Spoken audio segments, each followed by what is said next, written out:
Доброго здоров'я, шановні друзі! Вітаю вас на каналі Огурки. З вами Кривий.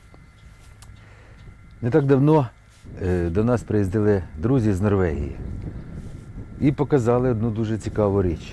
Назвали це вони скандинавська свічка, а я назву це норвезька ватра. Зараз буду робити, розказувати нічого не треба, ви самі все побачите. Так що зарані прошу, підписуйтесь на наш канал, ставте лайки або дизлайки і пишіть коментарі, може вам не сподобається. Всього найкращого.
Як бачите, найефективнішим виявилася ота свічка, ота ватра, розпилена пилкою.